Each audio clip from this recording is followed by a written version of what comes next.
Hello everyone. आप सब कैसे हैं?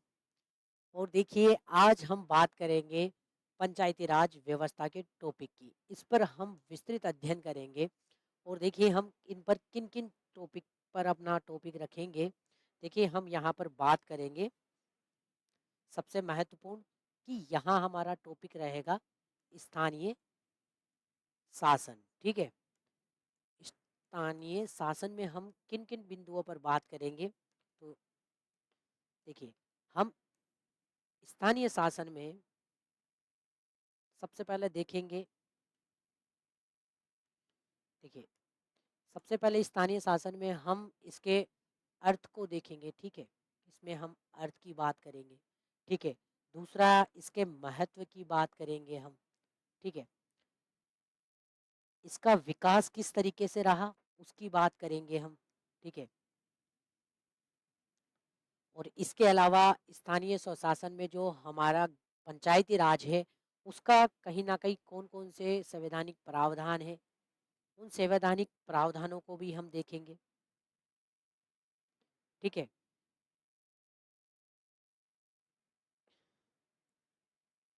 और हम इसमें बात करेंगे मेनतः 73वां संविधान संशोधन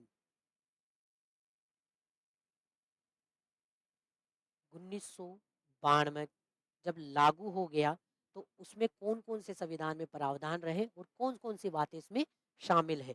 तो हमारा जो टॉपिक रहेगा वो इन्हीं पर रहेगा। ठीक है, इनके विकास के महत्व के संवैधानिक प्रावधान और इन सब चीजों पर रहेगा। देखिए, इन चीजों को समझने से पहले एक सवाल है। मान लीजिए किसी क्षेत्र में, गांव में नाली की समस्या आ गई। अब वो नाली की समस्या आ गई तो वो दौड़े दौड़े भागे भागे मुख्यमंत्री जी के पास जाएंगे या प्रधानमंत्री जी के पास जाएंगे। ऐसा नहीं होगा ना। यानी वह इतनी छोटी समस्या के लिए वो मुख्यमंत्री और प्रधानमंत्री के पास क्यों जाए। तो इन्हीं समस्याओं को, छोटी छोटी समस्या या छोटी छोटी स्थानीय समस्याएं हैं, उन समस्या का समाधान कहीं ना कहीं स्थानीय स्तर पर हो जाए। और इसी को ध्यान में रखते हुए हमारे क्या है, हमारे यहाँ पर स्थानीय शासन की बात करते हैं। यानी इस समस्या का समाधान कौन करेगा? स्थानीय सरकार करेगी। आपकी नाली की समस्या है, चाहे कुएं की समस्या है, चाहे आसपास में सड़क की समस्या है, तो इन समस्याओं का समाधान कहीं ना कहीं हमारे स्थानीय स्तर की समस्या सरकार के द्वारा ही कर लिया जाता है। अब देखिए, इसे बहुत अच्छे से समझेंगे, बहुत ही कहानी के रूप में, और बहुत अच्छे से ये टॉपिक रहेगा। इसमें हम धीरे धीरे इनमें आप पाओगे कि पंचायती राज इतना अच्छा तैयार हो जाएगा। अब आपको सिर्फ यहाँ बोर्ड पर ध्यान रखना है, कुछ समय के लिए सब चीजें छोड़कर इधर ध्यान रखें। देखिए, स्थानीय स्वशासन का जो सबसे पहले बात करते हैं कि इनके जो स्थानीय स्वशासन है उस पर उसकी शुरुआत कहाँ से हुई, या कौन व्यक्ति, किन होने क्या क्या इनके बारे में बात रही। तो सबसे पहले देखिए, स्थानीय जो स्वशासन है उसका पहला जो प्रस्ताव है वो हमारे यहाँ पर लॉर्ड मेयो लेकर आए। कौन लेके आए अपने यहाँ पर? लॉर्ड मेयो के द्वारा लाया गया, 1875 में लाया गया। ठीक है, फिर इसके बाद में एक हमारे आते हैं ये लॉर्ड रिपन, जो हमारे यहाँ पर वाइसराय रहे 1880 से लेकर 1884 के बीच। ये लॉर्ड रिपन है। उन्होंने क्या करा, स्थानीय स्वशासन का कहीं ना कहीं विकास करा, स्थानीय स्वशासन की बहुत उस पर बल दिया, तो इसीलिए इनको भारत में स्थानीय स्वशासन का पिता कहा जाता है।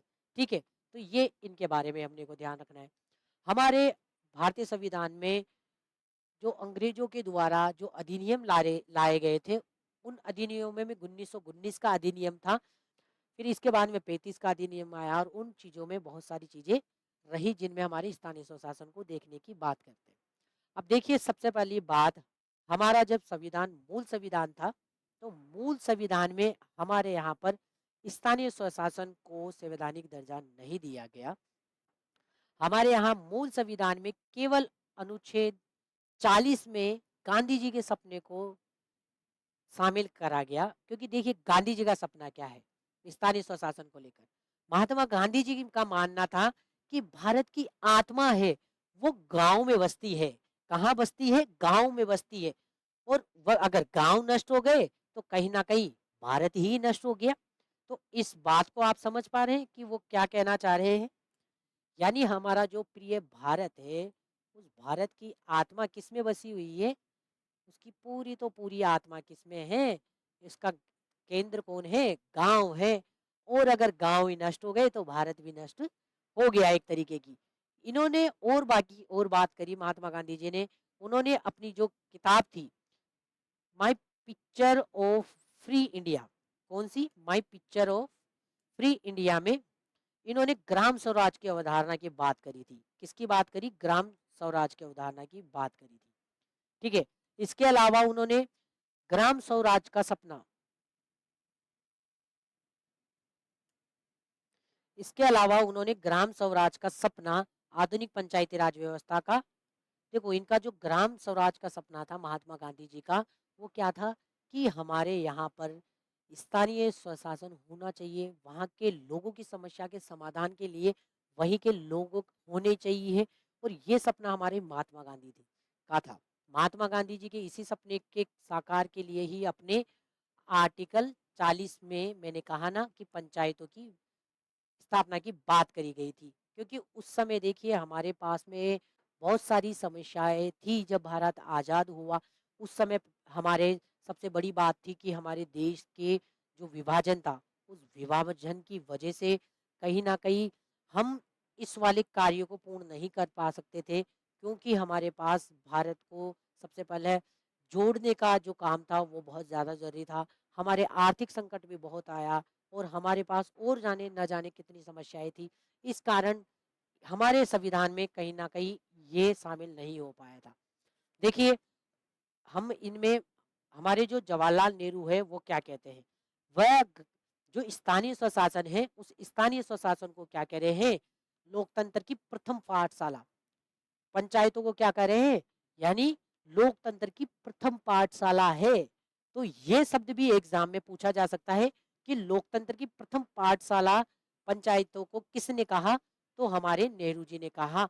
और गांव के लोगों को और पंचायतों को अधिकार दो, वे हजारों गलतियां करेंगे, घबराने की आवश्यकता नहीं है।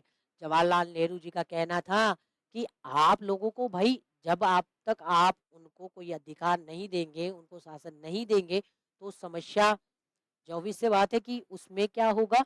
समस्या आएगी। आपने कोई कार्य दिया है, समस्या आएगी, उसमें बहुत सारी कठिनाइयाँ देखने को मिलेगी, लेकिन आपको फिर भी देना है। तो ये बात हमारे नेहरू जी कह रहे थे। देखिए भीमराव अंबेडकर जी, उनका थोड़ा-सा मत थोड़ा अलग था। उनका कहना था क्योंकि शोषण है लोगों का, वो कहीं न कहीं गाँव से होता है। कहाँ? जात-पात, ऊँच-नीच, छुआ-छूत ये सब कहाँ होती है? गाँव में होती है। और अगर आप गाँव के में इस तरीके की व्यवस्था कर दोगे, तो ये जो ऊंच-नीच, छुआ-छूत और ये जो भेदभाव और ये इस तरीके की चीजें हैं, वो समाप्त नहीं होगी।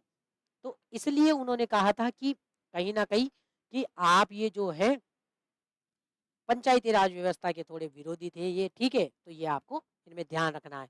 तो ये हमारे पंचायती राज के रूपरेखा के बारे में। अब आगे देखिए।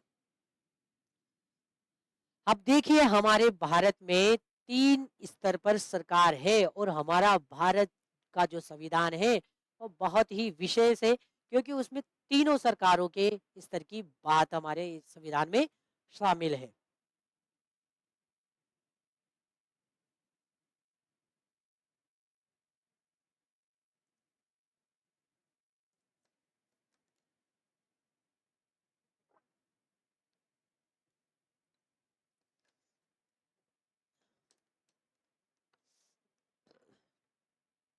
अब देखिए हमारे यहाँ पर 3 स्तर देखने को मिलते हैं।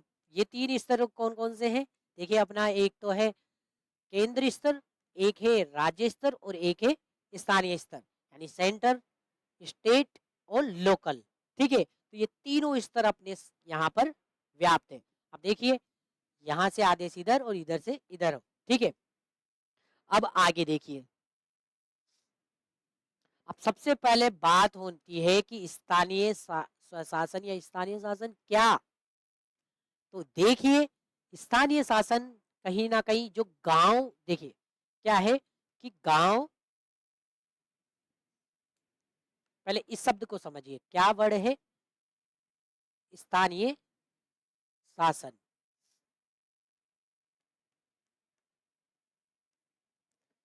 देखिए, पहली बात कि स्थानीय शासन कहीं ना कहीं गांव से और शहरों से जुड़ा हुआ होता है, ठीक है। और कहीं ना कहीं जो आम आदमी होता है, आम आदमी, वह आम आदमी सीधा कहीं ना कहीं इनसे जुड़ा हुआ रहता है। आम आदमी की कोई जैसे समस्या होती है तो उस समस्या का समाधान कहीं ना कहीं सीधा इनके माध्यम से कर सकते हैं। और कहीं ना कहीं इस स्थानीय स्वशासन या स्थानीय शासन के माध्यम से कहीं ना कहीं शीघ्र, यानी जल्दी, शीघ्र और कम समय में ही क्या करा जा सकता है, कम समय में ही क्या करा जा सकता है, समस्या का क्या करा जा सकता है, समाधान करा जा सकता है। ये कहीं ना कहीं पावर हमारे लोकल गवर्नमेंट में होता है, ठीक है। अब आइए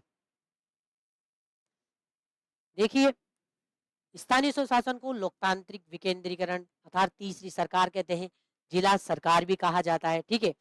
स्थानीय स्वशासन भारत का कहीं ना कहीं नवाचार है। नवाचार क्यों कहा? क्योंकि देखिए, हमारे मूल संविधान में ये नहीं था, ठीक है। मूल संविधान में नहीं था, 73वां 74वां संविधान संशोधन करके शामिल करा था। तो ये स्थानीय स्वशासन कहीं ना कहीं अपना क्या है, एक इंडिया का नवाचार रूप में। अब देखिए, निम्न कारणों से हम इसकी स्थापना समझ सकते हैं।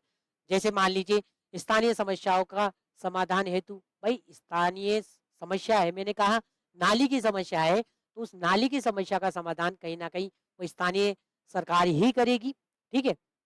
आम आदमी कोई परेशान है, उसकी कोई समस्या है, तो वो स्थानीय स्तर पर ही उसका समाधान होना चाहिए। तो ये कहीं ना कहीं इन चीजों के लिए पहली बात ही है, ठीक है। तो यानी स्थानीय समस्या के समाधान हेतु। दूसरी, स्थानीय साधनों के समुचित उपयोग हेतु, यानी स्थानीय संसाधनों के समुचित उपयोग। जैसे मान लीजिए यहाँ पर ये नहर है, ये सब चीजें हैं, या जैसे मान लीजिए ये मिट्टी वाली कोई चीजें हैं, तो इन चीजों का कहाँ उपयोग करना है, किस तरीके से है।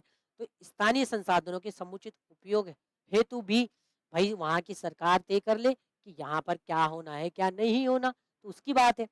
स्थानीय नेतृत्व का विकास हेतु, कहीं ना कहीं जो स्थानीय स्तर के आम जन है, वो आम जन भी अपने प्रशासन में भाग ले सके, उनको भी बढ़ावा मिले।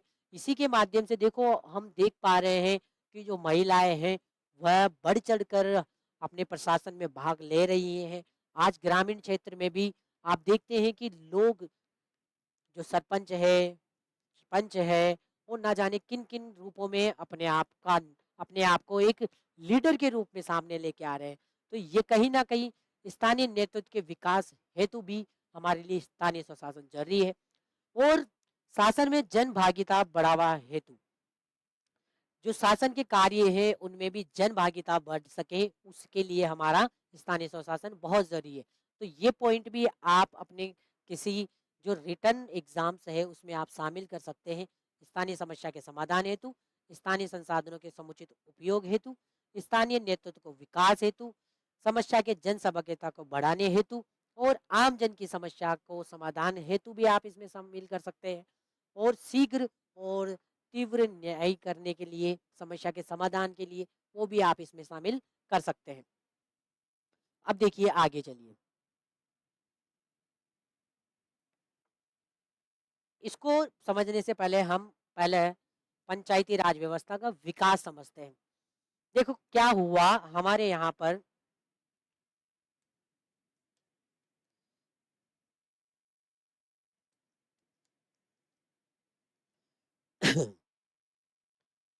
देखो क्या हुआ, अपने यहाँ पर भारत आजाद हुआ।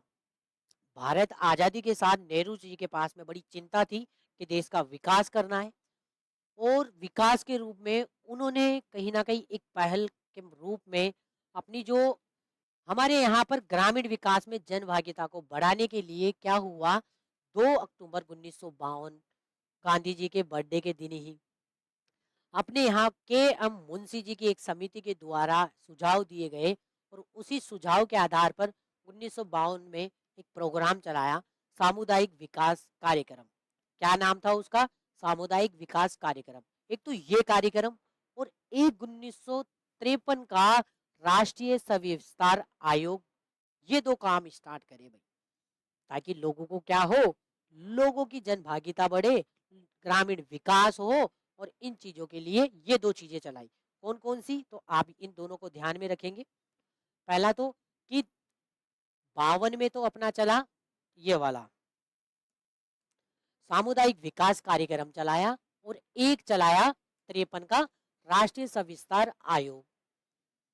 अब वैसे कि ये काम चलाया है तो इसकी जांच होनी चाहिए भाई। ये कोई कार्यक्रम है, कुछ योजनाएं हैं, तो वो कैसी है, कैसी रही, उनका क्या प्रभाव रहा, क्या परिणाम रहा, इन सब की जांच होनी चाहिए। और इस जांच के लिए ही अपने यहाँ पर बलवंत राय मेहता समिति का गठन करा गया। तो बलवंत राय मेहता समिति का गठन करा गया 1957 में। ये बात आपको समझ में आ गई। तो यानी 1957 में इन दोनों कार्यक्रमों की जांच के लिए ही क्या है, हमारे बलवंत राय मेहता समिति की अध्यक्षता में क्या हुई, एक समिति का गठन हुआ भाई। ठीक है। अब देखिए, ये सबसे विशेष बात थी कि ये सामुदायिक विकास कार्यक्रम और राष्ट्रीय सविस्तार आयोग, इन कार्यक्रमों को बढ़ावा देने के लिए जो फंड आ रहा था वो अमेरिका के फोर्ट फाउंडेशन से आ रहा था। यानी आर्थिक सहायता कहाँ से मिल रही थी? अमेरिका से मिल रही थी। जांच तो जायज थी। अब पहले बात समझते हैं कि बलवंत राय मेहता समिति का गठन करा है, तो बलवंत राय मेहता जी कौन थे? देखिए, बलवंत राय मेहता जी हमारे संविधान सभा के सदस्य थे और गुजरात के मुख्यमंत्री भी हैं। तो गुजरात के मुख्यमंत्री भी रहे हुए हैं ये। तो उनको चुना भाई। आप बताएं कि सामुदायिक विकास कार्यक्रम कैसा रहा, क्या है? अब इन्होंने सुझाव दिए अपने, और इन्होंने दो बातें कही। सबसे बड़ी बात कि भाई देखो, इसमें एक बात कि इसमें प्रशासनिक हस्तक्षेप बहुत ज्यादा है। पहली बात, अत्यधिक प्रशासनिक हस्तक्षेप है इसमें। और दूसरी बात, जन भागीदारी का तो अभाव है, जनता तो भाग ही नहीं ले रही। तो आप ऐसे कौन से प्रोग्राम चला रहे हैं कि जिसमें जनता ही भाग ना ले? तो इसलिए इन दो कारणों के कारण इन मेहता समिति ने क्या कहा कि ये कार्यक्रम कहीं ना कहीं असफल है, और असफल का कारण यही है भाई। अभी इन्होंने इतनी बड़ी बात और इतनी बड़ी सुझाव दे दिया और इतनी बड़ी बात बोल दी। अब इनसे भाई इन्होंने रिपोर्ट दे दी अपनी 1957 में अपनी रिपोर्ट दे दी, और ये तो बात कही कि अत्यधिक प्रशासनिक हस्तक्षेप के कारण और जन सहभागिता के अभाव के कारण ये दो प्रोग्राम फेल हो गए। अब इन्होंने फिर अपने खुद के सुझाव दिए, और इन सुझावों में देखिए क्या क्या चीजें हैं। तो पहली बात, एग्जाम के उद्देश्य से आपको ध्यान रखना है, 1957 में क्या आई, बलवंत राय मेहता समिति का गठन हुआ है। ठीक है, तो ये याद रखना है, बलवंत राय मेहता समिति। ठीक है।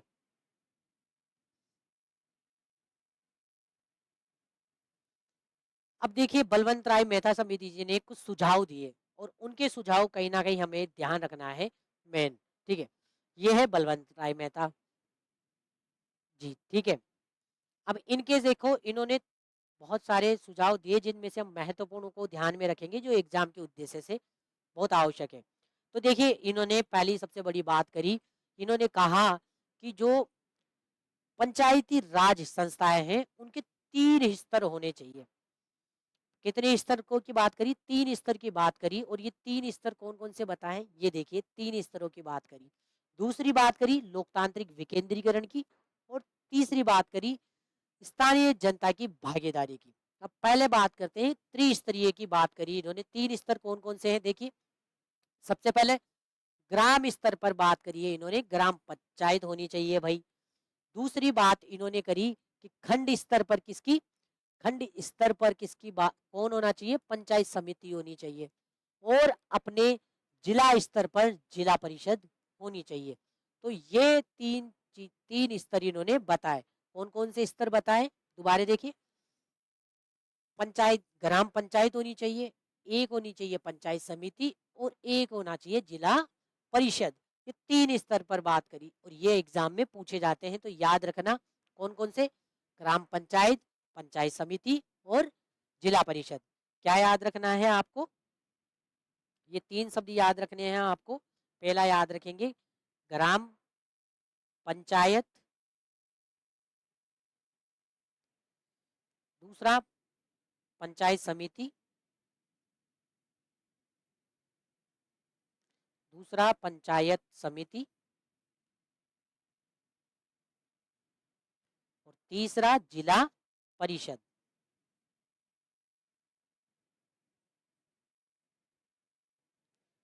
ठीक है, तो इन स्तरों की बात उन्होंने करी। तो ये आपको ध्यान रखना है, 3 स्तरों की बात कौन करे, बलवंत राय मेहता समिति के द्वारा करा गया था। लोकतांत्रिक विकेंद्रीकरण की बात करी गई।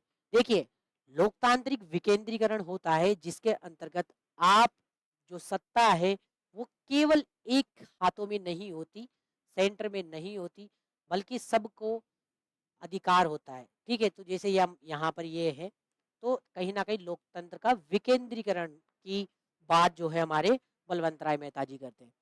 तीसरी बात, स्थानीय जनता की भागीदारी होनी चाहिए, ताकि अगर ये 3 स्तर बन जाएंगे तो यहाँ कहीं ना कहीं स्थानीय स्तर की जनता उसमें प्रतिनिधि के रूप में आएगी। तो इसकी बात हमारे बलवंत राय मेहता समिति में करी गई। अब देखिए, इन्होंने सुझाव दिए और इन सुझावों को कहीं ना कहीं अमली जामा भी पहनाया जाएगा। तो इनके सुझाव के आधार पर कुछ परिणाम निकले और ये परिणाम देखो यहाँ पर हुआ कि बलवंत राय मेहता की सिफारिश को राष्ट्रीय विकास परिषद ने स्वीकार करा। और वो तारीख आपको ध्यान रखनी है, 12 जनवरी 1958। कब, तो किसने, राष्ट्रीय विकास परिषद ने कब स्वीकार करा, 12 जनवरी 1958 को स्वीकार कर लिया। ठीक है, और इसकी स्वीकार्यता के बाद में देखियो अब क्या होगा, हमारे यहाँ पर इनके जो सिफारिश है उनके आधार पर हमारे यहाँ राजस्थान में नागौर के बख्तरी गांव में क्या होगा, वहां पर इसकी स्थापना करी जाएगी, त्रिस्तरीय व्यवस्था करी गई। तो ये याद रखना है विशेष बात कि कितनी तारीख, 2 अक्टूबर 1959 को। तो 2 अक्टूबर 1959 में कहां पर, नागौर जिले के बगतरी गांव राजस्थान में, वहां पर तत्कालिक प्रधानमंत्री जवाहरलाल नेहरू ने क्या करा, त्रिस्तरीय पंचायती राज व्यवस्था का शुभारंभ करा। लेकिन देखिए यहाँ तक करा, सब चीजें हैं, अभी तक संवैधानिक दर्जा प्राप्त नहीं है, केवल एक अम्लीय जामा पहनाया गया इस वाली चीज में। तो ये एग्जाम के महत्वपूर्ण है क्वेश्चन है ये बहुत। तो आप याद रखेंगे कि राजस्थान के नागौर जिले के बगतरी गांव में क्या करा, पंचायती राज का त्रिस्तरीय जो व्यवस्था है उसको लागू करा। इसके बाद में राजस्थान के ही, क्योंकि ये तो था 2 अक्टूबर को, और 11 अक्टूबर को अपने आंध्र प्रदेश ने भी क्या करा, पंचायती राज व्यवस्था को लागू कर लिया। तो यानी पहला राज्य राजस्थान था जो पंचायती राज के त्रिस्तरीय व्यवस्था के मॉडल को अपना रहा था, और दूसरा कौन है, आंध्र प्रदेश। तो आपको ये दोनों याद रखने हैं। यहां तक बात हो गई अपने बलवंत राय मेहता समिति जी की। ठीक है, ये आप इस पे दोबारा एक बार मेन पॉइंट होगो कि त्रिस्तरीय की बात थी, 3 स्तर, ग्राम स्तर पर ग्राम पंचायत, खंड स्तर पर पंचायत समिति और जिला स्तर पर जिला परिषद। लोकतांत्रिक विकेंद्रीकरण, ये शब्द भी एग्जाम में कई बार आ जाता है कि लोकतांत्रिक विकेंद्रीकरण की बात कौन करते हैं, तो बलवंत राय मेहता समिति के द्वारा सुझाया गया ये बात थी। और स्थानीय जनता की भागीदारी भी कहीं ना कहीं इनकी सुझाव में शामिल थी। फिर हमने देखा कि इस मॉडल इस इन वाली जो सिफारिशें हैं उनको कहीं ना कहीं अमली जामा पहनाया गया। और कहाँ पर, 2 अक्टूबर 1959 को नागौर जिले के बख्तरी गांव राजस्थान से, जहां उस समय हमारे यहाँ प्रधानमंत्री कौन थे, नेहरू जी थे। तो उन्होंने त्रिस्तरीय व्यवस्था का शुभारंभ करा और 11 अक्टूबर को अपने आंध्र प्रदेश में हुआ। तो यानी 2 राज्य थे, एक तो अपने राजस्थान और एक आंध्र प्रदेश। अब इसके बाद में अपने आते हैं, देखिए यहाँ तक तो हो चुकी थी व्यवस्था, लेकिन कहीं ना कहीं 1962 में अपने चीन और जो भारत है उनका वॉर, 65 में अपने किसका, 1965 में अपने भारत और पाकिस्तान युद्ध हुआ, और भी ना जाने कौन कौन ऐसी बहुत सारी समस्या आई, जिससे क्या हुआ, ये पंचायती राज जो व्यवस्थाएं है स्थापना करनी थी, ये थोड़ा विषय क्या होने लग गया, नीचे हो गया था। और कहीं ना कहीं ये अब थोड़ी समस्याएं सही तरीके से नहीं हो पा रही थी, पंचायती राज व्यवस्थाएं नहीं बन पा रही थी। लेकिन आगे देखिए, फिर हमारे यहाँ पर एक और समिति का गठन हुआ, और वो थी अशोक मेहता समिति, जो हमारे 1977 में आई। और उसने बड़े उन्होंने भी अपने सुझाव दिए अलग तरीके के। तो कब आई अशोक मेहता समिति? 1977 में। तो कब आई? 1977 में, ये याद रखना है। अब देखिए, क्योंकि ये क्यों आई, सबसे बड़ी बात है कि दिसंबर 1977 में जनता पार्टी की सरकार हमें पता है कि वो आ चुकी थी। अब उन्हें भी कहीं न कहीं ग्रामीण स्तर पर और स्थानीय स्तर पर कहीं न कहीं विकास करना था, और उसी विकास के लिए उन्होंने अशोक मेहता जी की अध्यक्षता में अशोक मेहता समिति का गठन करा। और इसने अपनी जो रिपोर्ट है, फिर ये बड़ी मेहनत करी इन्होंने, और इन्होंने एक रिपोर्ट तैयार करी, और वो रिपोर्ट इन्होंने सौंपी अपनी अगस्त 1978 में। तो ये भी आप ध्यान रखेंगे कि कब आया ये? 1977 में। रिपोर्ट कब दी? 1978 में। ठीक है। अब इन्होंने देखो, ये थे, आप ये से ध्यान रखें कि ये थे 77, 7 7 2 12 है, और ये दो बार दो ही स्तर की बात करेंगे। यानी पंचायती राज व्यवस्था में कितने, केवल दो स्तर होने चाहिए। पहली, ये थोड़ा अलग बात है, तो आपको ध्यान रखना है। देखिए, इन्होंने जो सुझाव दिए उसमें पंचायती व्यवस्था हेतु द्विस्तरीय मॉडल की बात करी। पहला स्तर तो कौन होना चाहिए? मंडल पंचायत होनी चाहिए। क्या होना चाहिए? मंडल पंचायत, याद रखेंगे, मंडल पंचायत। और दूसरा स्तर क्या है? जिला परिषद। तो यहाँ आपको ध्यान रखना है, पहला होगा मंडल पंचायत और दूसरा होगा जिला परिषद की बात कर दी। तो इन्होंने दोनों का मिक्सअप कर दिया कहीं ना कहीं, जो ग्राम पंचायतें हैं और खंड जो अपन ने देखा वहां पर पंचायत समिति, उन दोनों का कहीं ना कहीं इन्होंने ये सुझाव दे दिए, भाई ऐसी कोई चीज नहीं, आप तो मंडल पंचायत और जिला परिषद रखो, केवल दो स्तर पर रखो आप। और क्या सुझाव दिए इन्होंने? इन्होंने सुझाव दिया कि विकास पंचायतों से अलग क्या होने चाहिए? न्याय पंचायतें होनी चाहिए। ठीक है, उनका भी गठन होना चाहिए। भाई ठीक है, आप जो विकास पंचायतें बना रहे हो तो वो ठीक है, लेकिन आप न्याय पंचायतें भी अलग बनाएं, ये अलग होनी चाहिए। और जिसका अध्यक्ष कौन होना चाहिए? एक न्यायाधीश होना चाहिए, ताकि हमारे स्थानीय स्तर पर भी क्या हो, न्याय की पहुंच होनी चाहिए, लोगों को न्याय मिल सके। उसी के बाद न्याय पंचायतों के गठन की बात कर दी इन्होंने। तो दो सुझाव हो गए। तीसरा देखिए, इन्होंने बात करी कि पंचायतों के चुनाव दलगत आधार पर होने चाहिए।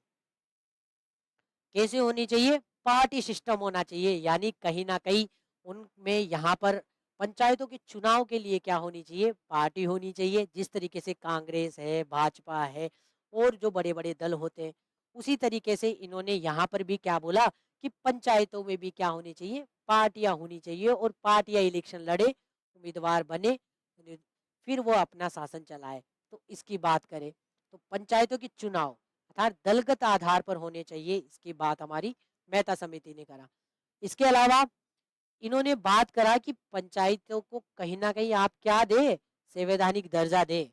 तो ये संवैधानिक दर्जे की भी बात इन्होंने करी। इसके अलावा अपने आर्थिक स्रोतों के लिए पंचायती राज के पास कराधान की अनिवार्य शक्ति होनी चाहिए। यानी कहीं ना कहीं उनकी जो भी कोई आर्थिक स्रोत, कोई भी आवश्यकता है, तो उसके लिए कराधान, यानी कहीं ना कहीं टैक्स से संबंधित जो बातें हैं, वह भी कहीं ना कहीं पंचायती राज के पास होना चाहिए। ये सुझाव भी अशोक मेहता समिति ने दिया।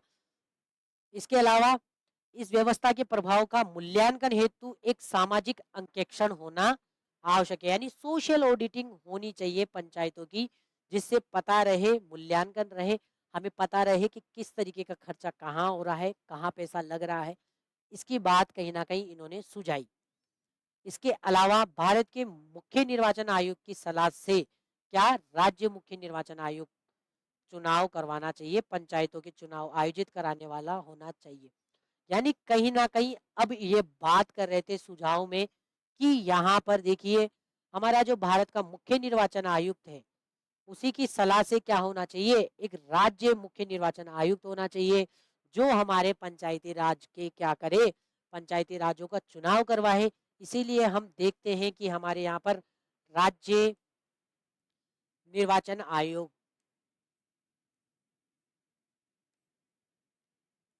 राज्य निर्वाचन आयोग की बात हुई है।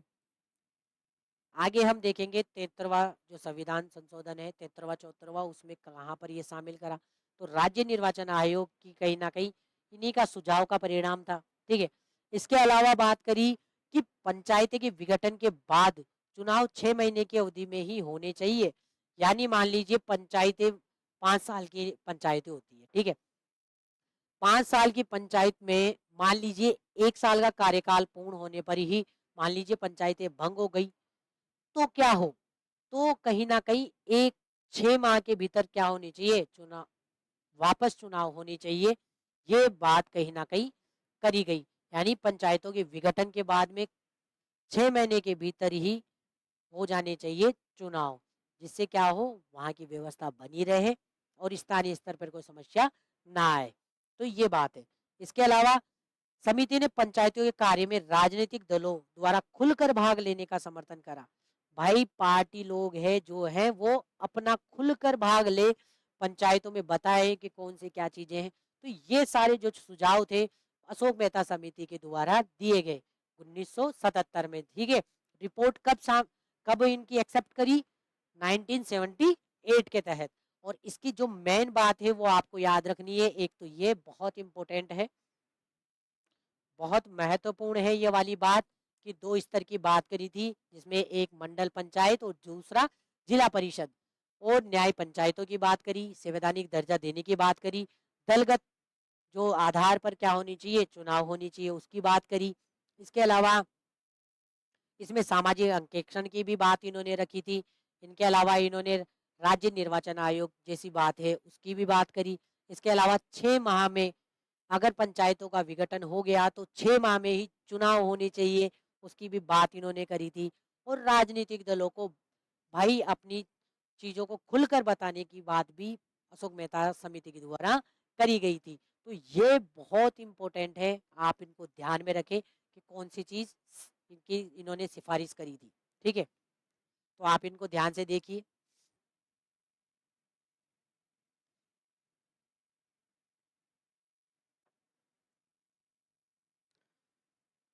तो इनको आपको बहुत ध्यान से रखना है। ठीक है। ये था हमारे अशोक मेहता समिति। यानी हम समझ रहे हैं कि पंचायती राज व्यवस्था में किस तरीके से इनका विकास हो रहा था। ठीक है। अगली जो आएगी अपनी वह आती है जीवी के राव समिति। ये भी बहुत महत्वपूर्ण समितियों में से एक थी, 1985 में आई। और इन्होंने क्या क्या सिफारिशें दी उसको भी हम एक एक को देखते हैं। ठीक है। देखिए हमारे 1985 का समय है, यानी राजीव गांधी जी हमारे यहाँ पर सरकार के रूप में है, हमारे प्रधानमंत्री बने हुए हैं। ठीक है। उन्होंने जीवी के राव की अध्यक्षता में इसका गठन करा। ठीक है। और 1985 में, तो ये ध्यान रखना है, 1985 में गठन करा।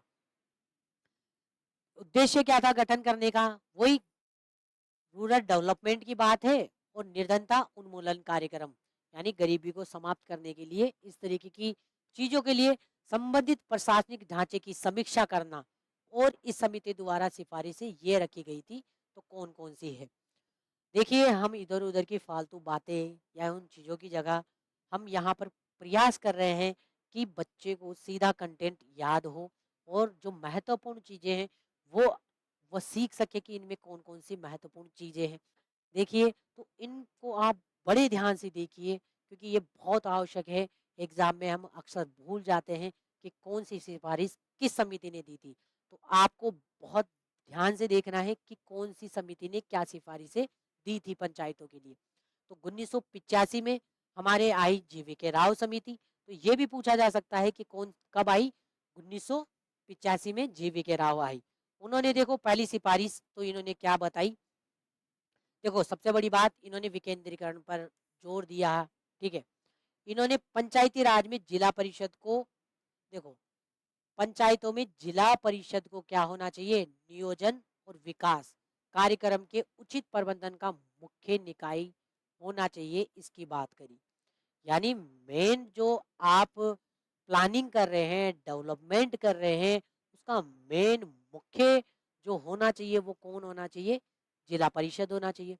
और आप जानते हैं कि जिला परिषद के तहत जिला कलेक्टर होते हैं, तो कहीं न कहीं उनके लिए जिला परिषद में जिला प्रमुख की महत्वपूर्ण भूमिका की बात हमारे जीवी के राव करता है। तो पंचायती राज में जिला परिषद को नियोजन और विकास कार्यक्रमों के उचित प्रबंधन का मुख्य निकाय बनाया जाना चाहिए, इसके बाद जीवी के राव ने करी। दूसरी, जिला स्तर पर एक क्या होना चाहिए? जिला विकास आयुक्त, यानी डिस्ट्रिक्ट डेवलपमेंट कमिश्नर होना चाहिए। ये ये पद नामक सर्जन होना चाहिए और इस पद को जिलाधीश से वरिष्ठ या अनुभवी व्यक्ति को दिए जाने की बात करी गई। तो दो बात, पहली बात कि प्लानिंग और डेवलपमेंट के लिए कौन होना चाहिए? जिला परिषद मुख्य निकाय होनी चाहिए, पहली बात। दूसरा, जिला स्तर पर क्या होनी चाहिए? डिस्ट्रिक्ट डेवलपमेंट कमिश्नर होना चाहिए, उसकी बात ये करी। तीसरी बात यहाँ बात करी गई कि अनुसूचित जाति, अनुसूचित जनजाति और महिला और पिछड़े वर्गों के उचित प्रतिनिधित्व देने की भी इन्होंने बात कही। किन किन को? हमारे जो एससी है, एसटी है, ओबीसी है, महिला है, भाई उनको भी पंचायतों में क्या होना चाहिए? एक उचित प्रतिनिधित्व मिलना चाहिए, उसकी बात करी गई है। तो ये वाली बात भी हमारे किसने करी? जीवी के राव समिति ने करी। फिर इसके अलावा इन्होंने गरीबी उन्मूलन के ग्रामीण विकास कार्यक्रम को पंचायती राज संस्थाओं से जोड़ने की बात कही, इससे वे अधिक ग्राहक केंद्रित बन सके। यानी गरीबी, अगर आपको गरीबी का उन्मूलन करना है, गरीबी खत्म करनी है, तो ग्रामीण विकास कार्यक्रमों को आपको बढ़ावा देना पड़ेगा, ताकि जो गरीबी है वो समाप्त हो सके। तो ऐसे वाले सुझाव भी जीवी के राव ने दिए। एक अंतिम और लास्ट सुझाव था इनका, प्रशासनिक अधिकारियों की गुणवत्ता में भी सुधार लाने की बात इन्होंने कही थी कि भाई जो एडमिनिस्ट्रेशन, जो अधिकारी है, वो भी, उनमें भी गुणवत्ता होनी चाहिए। तो उसकी बात भी हमारे जीवी के राव ने करी। तो महत्वपूर्ण आपको विशेषतः तो ये वाला आपको ध्यान रखना है कि जिला परिषद को नियोजन और विकास कार्यक्रमों का मुख्य निकाय होना चाहिए और एक ही जिला विकास आयुक्त की बात करी गई है। तो ये थे महत्वपूर्ण बात। इसमें आप ये ध्यान रखेंगे कि ये 1985 में आई। दूसरा, जिला विकास आयुक्त की बात, और एक ही जिला परिषद को नियोजन और विकास कार्यक्रमों का क्या होना चाहिए? मुख्य निकाय होना चाहिए, इसकी बात भी करी गई है। अब इसके बाद में अगली समिति आती है, देखिए अगली समिति जो आती है अपने आती है 1986 में, जिसका नाम है लक्ष लक्ष्मीमल सिंघवी समिति, जिसको हम एलम सिंघवी समिति भी कह सकते हैं, एलम सिंघवी समिति। ठीक है। अब देखिए ये समिति कब आई? ये सबसे विशेष बात कि 1986 में ये हम अपने आई, और वही राजीव राजीव गांधी के समय आई। ठीक है, क्योंकि 85, अपन ने 85 देखा जीवी के राव, वो राजीव गांधी जी के समय थी। और ये भी लक्ष्मी मल सिंघवी समिति जो है वह 1986 में आई, जो राजीव गांधी जी के। ठीक है, ये आपको ध्यान रखना है।